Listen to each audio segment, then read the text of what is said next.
গুরুকুল চ্যানেলের পক্ষ থেকে সকল ছাত্রছাত্রীকে স্বাগত।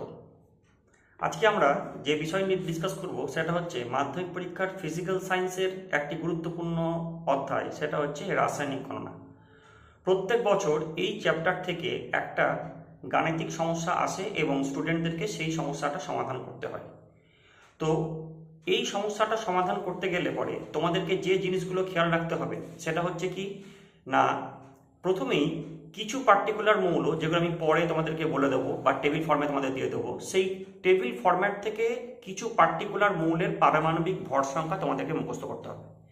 এবং মুখস্থ করার পর আমরা যখন কোনো গাণিতিক সমস্যা সমাধান করব তখন আমাদের যেটা দেখতে হবে সেটা হচ্ছে সমস্যাতে কি রাসায়নিক সমীকরণ এসছে। তাহলে আমাকে সিম্পল রাসায়নিক সমীকরণটা লিখে নিতে হবে। রাসায়নিক সমীকরণে দেখতে হবে কোন কোন বিক্রিয়ক পদার্থ বিক্রিয়ায় অংশগ্রহণ করছে এবং বিক্রিয়ার ফলে কোন কোন বিক্রিয়াজাত পদার্থ উৎপন্ন হচ্ছে। এই জিনিসটা লেখার পর তারপর আমাকে যেটা ফলো করতে হবে সেটা হচ্ছে অঙ্কতে কোন জিনিসটা বলা আছে, অর্থাৎ কার ভর বা কার কোন জিনিসটার মূল বলা রয়েছে সেই জিনিসটা আমাকে খেয়াল করতে হবে। সেই সঙ্গে সঙ্গে কোনটা আমাকে বার করতে হবে সেইটা আমাকে দেখে নিতে হবে। এই তিনটে স্টেপ যদি আমরা খুব সহজে বুঝতে পারি তাহলে কিন্তু আমরা অনায়াসে অঙ্কটার সমাধান করতে পারব। তাহলে আমরা এই সমস্যাগুলো কিভাবে সমাধান করব সেটা এক এক করে দেখা যাক। আজকে আমরা যে সমস্যাটি আলোচনা করব সেটি হচ্ছে মাধ্যমিক পরীক্ষা 2022-এর একটি সমস্যা। এই সমস্যাতে কি বলছে, সালফিউরিক অ্যাসিডের সঙ্গে সোডিয়াম হাইড্রোক্সাইডের বিক্রিয়ার সমীকরণ দেওয়া রয়েছে। সমীকরণে কি বলা আছে না, H2SO4 বিক্রিয়া করছে 2 অণু কস্টিক সোডার সঙ্গে, বিক্রিয়ার ফলে উৎপন্ন হচ্ছে সোডিয়াম সালফেট এবং জল। এই বিক্রিয়ার জন্য আমাদের কি বলছে, যদি 4.9 গ্রাম সালফিউরিক অ্যাসিডের সঙ্গে সম্পূর্ণরূপে বিক্রিয়ার জন্য কত গ্রাম সোডিয়াম হাইড্রোক্সাইডের প্রয়োজন হবে। তাহলে প্রথমে আমরা রাসায়নিক সমীকরণটা লিখে নিই। রাসায়নিক সমীকরণে আমাদের যেটা ওপর কাজ করতে হবে সেটা সালফিউরিক অ্যাসিড এবং কস্টিক সোডা, বাকি কিন্তু এখানে কিছু ব্যবহার হবে না। তাহলে সালফিউরিক অ্যাসিডের আণবিক ভর বেরোচ্ছে 98 গ্রাম। একইভাবে যেহেতু 2 অণু কস্টিক সোডা ব্যবহার হয়েছে তাই তার আণবিক ভর বেরোচ্ছে 80 গ্রাম। তাহলে 98 গ্রাম সালফিউরিক অ্যাসিডের সঙ্গে বিক্রিয়া করতে কস্টিক সোডার দরকার হয় 80 গ্রাম। তাহলে যদি 1 গ্রাম H2SO4 এর সাথে বিক্রিয়া ঘটানো হয় তাহলে কস্টিক সোডা দরকার হবে 80/98। সেক্ষেত্রে 4.9 গ্রাম যদি সালফিউরিক অ্যাসিড নিয়ে আমরা কাজ করি তাহলে কি হবে না, 80 × 4.9 ডিভাইডেড বাই 98 × 10। 4.9 এর দশমিক তুললে এখানে একটা 10 পাচ্ছি। 10-এর শূন্যর সঙ্গে আমরা কি করছি না 80-র শূন্য কেটে দিচ্ছি। 4.9 দিয়ে 98 কাটলে পড়ে থাকছে 2, 2 দিয়ে যদি 8 কেটে দিই তাহলে পড়ে থাকছে হচ্ছে 4। তার মানে কি দাঁড়ালো, 4.9 গ্রাম সালফিউরিক অ্যাসিডের সঙ্গে বিক্রিয়া করতে আমার কস্টিক সোডার দরকার পড়বে 4 গ্রাম। আশা করি প্রবলেমটা সবাই বুঝতে পেরেছো। চলো পরের প্রবলেম আসা যাক। পরের প্রবলেমটা মাধ্যমিক 2019-এর কি বলছে না, উচ্চ তাপমাত্রায় অ্যালুমিনিয়াম দ্বারা Fe2O3 কে বিজারিত করে 558 গ্রাম Fe প্রস্তুত করার জন্য কত গ্রাম অ্যালুমিনিয়াম প্রয়োজন। তার পাশাপাশি তোমাদের বার করতে হবে বিক্রিয়াটিতে কত মোল Fe2O3 লাগবে। তা দেখো, এই হচ্ছে বিক্রিয়ার সমীকরণ। Fe2O3 তার সঙ্গে বিক্রিয়া করছে অ্যালুমিনিয়াম। অ্যালুমিনিয়ামের বিক্রিয়ায় উৎপন্ন হচ্ছে কি Fe লোহা এবং অ্যালুমিনিয়াম অক্সাইড Al2O3।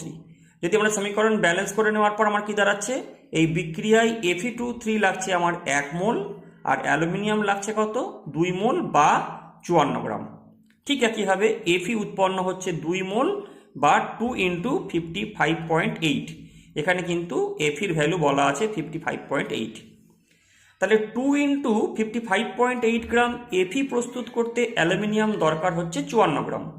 তাহলে 1 গ্রাম যদি আমরা Fe প্রস্তুত করি তাহলে সেক্ষেত্রে আমার লাগবে কত 54 ডিভাইডেড বাই 2 × 55.8।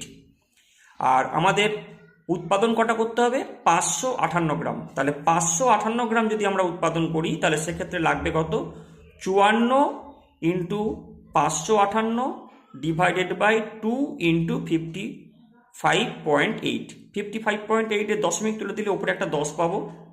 সেক্ষেত্রে 2 দিয়ে যদি আমরা 10 কাটি তাহলে 5, 558 কেটে যাচ্ছে, তাহলে পড়ে থাকছে 54 × 5। তাহলে 54 × 5-কে মাল্টিপ্লাই করলে কত আসে 270 গ্রাম। তাহলে 270 গ্রাম দেখতে পাচ্ছ। তার মানে কি দাঁড়ালো, যদি 558 গ্রাম আমাদের এফি প্রস্তুত করতে হয়, তাহলে আমার অ্যালুমিনিয়াম দরকার পড়বে 270 গ্রাম। এবার আমরা দেখে নিই যে যে 270 গ্রাম যেটা আমরা ইউজ করেছি, এই 270 গ্রামের পরবর্তী পার্টটা কি আছে। বিক্রিয়াটিতে বলছে কত মোল Fe2O3 লাগবে। তো দেখো এখানে আয়রনের যে মোল সংখ্যা সেটা আমাদের ফার্স্টে বার করে নিতে হবে। আমাদের এখানে আয়রন কত লাগছে, এমনিতে লাগছে হচ্ছে 2 × 55.8। তাহলে আমাদের মোল সংখ্যা বার করার ফর্মুলা তোমাদের আগের দিন আলোচনা করেছিলাম, কি করে বার করতে হয়, মোট ভরকে আণবিক ভর দিয়ে ভাগ করে। তাহলে এখানে মোট ভর কত, আমরা যেহেতু প্রস্তুত করছি 558 গ্রাম, তাহলে মোট ভর হচ্ছে 558। আর আণবিক ভর হিসাবে কত পাচ্ছি, আণবিক ভর হিসাবে এখানে যেটা ব্যবহার হচ্ছে সেটা হচ্ছে 2 × 55.8 নয়, শুধুমাত্র 55.8, কারণ এখানে দুইটা ব্যালেন্স করার জন্য ইউজ হয়েছে। কাজেই তোমরা কিন্তু কখনোই এই দুইটা এখানে 55.8 সঙ্গে মাল্টিপ্লাই করে নিচে লিখবে না। তাহলে কত লিখবে, 558/55.8। এখানে দশমিক যদি তুলে দাও তাহলে একটা 10 থাকছে, 558 কেটে গেলে পড়ে থাকে 10 মোল। তার মানে আয়রনের মোল সংখ্যা দাঁড়ালো হচ্ছে 10। এখানে তোমরা দেখতে পাচ্ছ যে আমি একটু আগেই বলেছিলাম যে এফি যেটা বেরোচ্ছে, এখানে এফি ইউজ হচ্ছে 2 মোল। তাহলে 2 মোল এফির জন্য Fe2O3 দরকার হচ্ছে আমার 1 মোল। আমরা উৎপন্ন করছি কত, 10 মোল। তাহলে 10 মোলের জন্য আমার কত দরকার পড়বে, 10/2 = 5 মোল। তাহলে বুঝতে পেরেছো আশা করি প্রবলেমটা। শুরু করছি পরবর্তী সমস্যা। এখানে কি বলছে, এই সমস্যাটি এসছে মাধ্যমিক 2022-এ।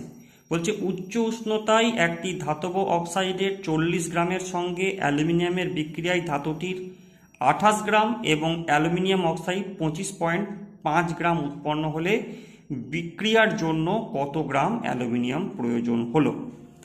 তাহলে সমীকরণ আকারে যদি আমরা লিখি তাহলে কি দেখতে পাচ্ছি, ধাতব অক্সাইড বিক্রিয়া করছে অ্যালুমিনিয়ামের সঙ্গে এবং বিক্রিয়ার ফলে উৎপন্ন হচ্ছে একটা ধাতু, যে ধাতুটা আমরা জানি না কি উৎপন্ন হচ্ছে, এবং তার সঙ্গে উৎপন্ন হচ্ছে একটা অ্যালুমিনিয়াম অক্সাইডের যৌগ। এখানে আমাদের ধাতব অক্সাইডের পরিমাণ বিক্রিয়ায় কতটা ইউজ হচ্ছে সেটা বলা আছে 40 গ্রাম আমরা লিখেছি। অ্যালুমিনিয়াম কতটা বিক্রিয়ায় অংশগ্রহণ করছে সেটাই আমাকে বার করতে হবে, এটা আমার আননোন। ধাতু উৎপন্ন হচ্ছে 28 গ্রাম এবং অ্যালুমিনিয়াম অক্সাইড উৎপন্ন হচ্ছে 25.5 গ্রাম। এখন ভরের নিত্যতা সূত্র যদি আমরা এখানে আবার অ্যাপ্লাই করি তাহলে কি পাবো বলতে, যে বিক্রিয়ায় যারা অংশগ্রহণ করছে অর্থাৎ বিক্রিয়ক পদার্থ, তাদের মোট ভর সমান কি হবে না বিক্রিয়াজাত পদার্থের মোট ভরের সমান। তাহলে এখানে দেখো দুটো জিনিস, বিক্রিয়াজাত পদার্থের মোট ভর আমার জানা আছে, বিক্রিয়ক পদার্থের মধ্যে একটার জানা আছে একটার জানা নেই। তাহলে এখান থেকে খুব সহজেই আমরা অ্যালুমিনিয়াম বার করতে পারবো। তাহলে অ্যালুমিনিয়াম বার করতে গেলে কী করতে হবে, বিক্রিয়াজাত পদার্থের মোট ভরের সমষ্টি থেকে আমরা বিক্রিয়ক পদার্থ হিসাবে ধাতব অক্সাইডের 40 গ্রামটা মাইনাস করে দেবো। তাহলে এখান থেকে কত বেরিয়ে আসছে, 13.5 গ্রাম। তাহলে 13.5 গ্রাম হচ্ছে আমার বিক্রিয়ার জন্য কত গ্রাম অ্যালুমিনিয়াম প্রয়োজন হবে তার পরিমাণ। আশা করি সবাই প্রবলেমটা বুঝতে পেরেছো।